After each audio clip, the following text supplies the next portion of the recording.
আসসালামু আলাইকুম। ক্লাউড বিপিওর পক্ষ থেকে আপনাদেরকে স্বাগত। আজকে আমরা দেখব ব্যাংক রিকনসিলিয়েশনের সময় কুইকবুকে কেন এরর শো করে এবং কিভাবে আমরা ব্যাংক রিকনসিলিয়েশন এরর ফিক্স করতে পারি। চলুন আমরা সরাসরি চলে যাই কুইকবুকসে। কুইকবুকসে ব্যাংকিং প্যানেলে নেভিগেট করার পর আমরা যদি ব্যাংক রেজিস্টারে অ্যাক্সেস করি, তাহলে আমরা দেখতে পাবো এখানে আমাদের রিকনসাইল পিরিয়ডের ট্রানজেকশনগুলোর পাশে আর মার্ক শো করতেছে, অর্থাৎ এই ট্রানজেকশনটি রিকনসাইল এবং ভেরিফাইড। তো কোনো কারণে আমরা যদি রিকনসাইল পিরিয়ডের কোনো ট্রানজাকশনের ভেতরে, অর্থাৎ যে পিরিয়ড পর্যন্ত আমরা রিকনসাইল করেছি ওই পিরিয়ডের ভিতরে কোনো ট্রানজাকশন এডিট করি অথবা ডিলিট করি, সেক্ষেত্রে এটা পরবর্তী পিরিয়ডের ট্রানজাকশন রিকনসাইলের সময় ইফেক্ট করবে। কারণ আমরা জানি একটি পিরিয়ডের ক্লোজিং ব্যালেন্স আর একটি পিরিয়ডের ওপেনিং ব্যালেন্স হিসেবে কাজ করে। তো যদি আমরা রিকনসাইল পিরিয়ডের কোনো ট্রানজাকশন এডিট করে ফেলি বা ডিলিট করে ফেলি, সেক্ষেত্রে সিম্পলি সেটা পরবর্তী পিরিয়ডে ইফেক্ট করবে। তো চলুন দেখি আমরা এই ধরনের কোনো এডিট কখন মেক করি, বা হয়তো আমরা কোনো কাজ করতেছি নিজে নিজে করতেছি, আমাদের কোনো অন্য কোনো ইউজার বা অন্য কোনো কলিগ যখন এখানে অ্যাক্সেস নিচ্ছে, হয়তো উনি ভুলবশত এটা এডিট করছে, অথবা আমি নিজেই হয়তো ভুলবশত কখনো এখানে একটা মার্ক এখানে স্ট্যাটাস চেঞ্জ করে দিতে পারি। তো এটা যদি হয়, এরপরে এটা আমরা কিভাবে ফিক্স করবো সেটা দেখি। তো নর্মালি এখন যদি আমরা এই আমাদের ব্যাংক লেজারটা বা আমাদের এই ব্যাংক অ্যাকাউন্টে যদি এখন রিকনসাইল করতে যাই, দেখবো আমরা নর্মালি কোনো এরর এখানে শো করতেছে না। এই দেখুন, যদি আমরা এখন এখানে আমাদের এন্ডিং ব্যালেন্স এবং এন্ডিং ডেট দিয়ে রিকনসাইল করি, তো আমরা এটা নর্মালি রিকনসাইল করতে পারবো। কিন্তু এখন যদি আমরা এখানে আমাদের আর মার্ককৃত এই ট্রানজেকশনটা আমরা দেখতে পাচ্ছি 38.89 পাউন্ডের এই ট্রানজেকশনটার স্ট্যাটাসটা যদি আমরা চেঞ্জ করে দিই, এখানে আর আছে অর্থাৎ রিকনসাইল, আমরা স্ট্যাটাসটা নর্মালি এখান থেকে উঠিয়ে দিলাম। এখন যদি এটা আমরা সেভ করি, তাহলে কি হয় চলুন দেখা যাক। এখন এই রিকনসাইল ট্যাবে এসে আমরা যদি রিফ্রেশ করি, আমরা দেখতে পাচ্ছি এখানে আমাদেরকে একটি এরর শো করতেছে এবং এটা কত অ্যামাউন্টের এরর সেটা আমাদেরকে নিচে দেখিয়ে দিচ্ছে। তো যদি আমরা কখনো রিকনসাইল করতে গিয়ে এ ধরনের এররের সম্মুখীন হই, আমরা প্যানিক না হয়ে এর পাশে আমরা দেখতে পাচ্ছি we can help you fix it. আমরা যদি এখানে ক্লিক করি,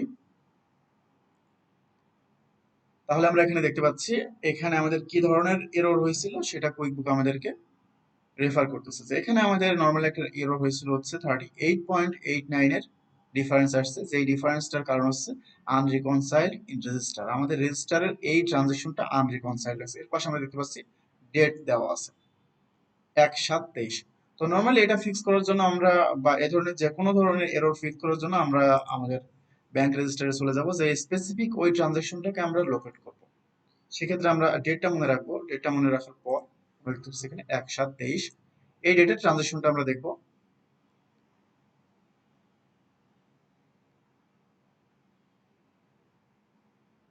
আমরা এখানে দেখতে পাচ্ছি 1/7/23 তারিখের ট্রানজেকশন 38.89, যেটা এখানে কোনো স্ট্যাটাস মার্ক নাই।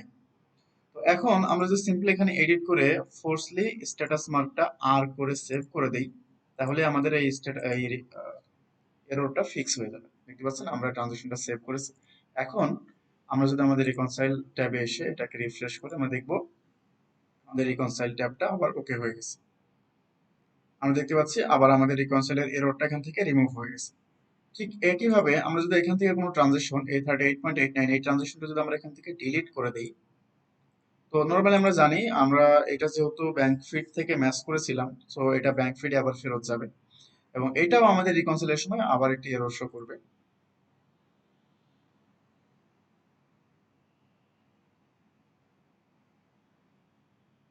এই যে আপনারা দেখতে পাচ্ছেন 38.89 আবার এটা একটা এরর শো করতেছে।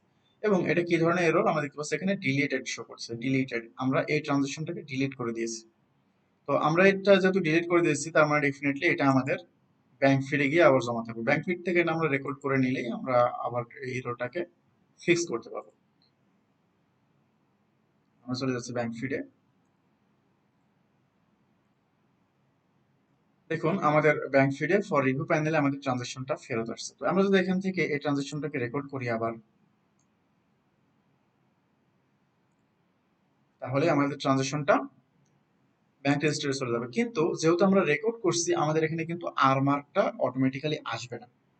এখন আমাদেরকে ম্যানুয়ালি এই আর মার্কটা দিয়ে দিতে হবে, তারপরে এই ট্রানজেকশনটা আবার রেডি হবে নেক্সট রিকনসাইলের জন্য। দেখতে পাচ্ছি এখানে আমাদের এই ট্রানজেকশনটা সি মার্ক পড়ে আছে, কিন্তু এই পিরিয়ডটা কিন্তু আমাদের রিকনসাইল পিরিয়ড। সো আমরা দেখতে পাচ্ছি আমাদের রিকনসাইল পিরিয়ডের একটি ট্রানজাকশনের উপরে আর মার্ক না থেকে সি মার্ক আছে।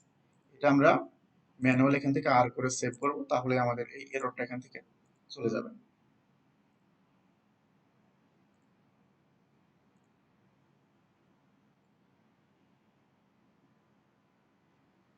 আমরা দেখতে পাচ্ছি আমাদের এররটা এখান থেকে রিমুভ হয়ে গেছে। তো নর্মালি আমরা যেটা ব্রিফ বলে আসে, আমরা প্রথমেই আমাদের রিকনসাইল পিরিয়ডটা, আমাদের ব্যাংক রেজিস্টারটা খুব ভালো করে দেখবো এখানে আমাদের রিকনসাইল পিরিয়ডের কোনো ট্রানজাকশন চেঞ্জ হয়েছে কিনা। যখনই আমরা রিকনসাইল করার সময় কোনো এররের সম্মুখীন হব, আমরা ওই এখানে যে আমাদের হিন্টস দেওয়া থাকবে ওর উপরে ক্লিক করে দেখবো ঠিক কি ধরনের এরর আমাদের শো করতেছে। এরপর আমরা ব্যাংক রেজিস্টারে এসে ওই ডেট অনুযায়ী দেখবো আমাদের রিকনসাইল পিরিয়ডের কোনো ট্রানজাকশনের উপরে স্ট্যাটাস মার্ক উঠে গেছে কিনা, বা এখানে অ্যামাউন্ট চেঞ্জ হয়েছে কিনা অথবা ডেট চেঞ্জ হয়েছে কিনা। এই বিষয়গুলো দেখার পর আমরা যদি আমাদের এই ব্যাংক রেজিস্টার থেকে এই বিষয়টাকে ফিক্স করি, তাহলে আমরা দেখবো আমাদের রিকনসাইল পিরিয়ডটা অটোমেটিক্যালি ফিক্স হয়ে গেছে। তো ধন্যবাদ এতক্ষণ সাথে থাকার জন্য। আল্লাহ হাফেজ।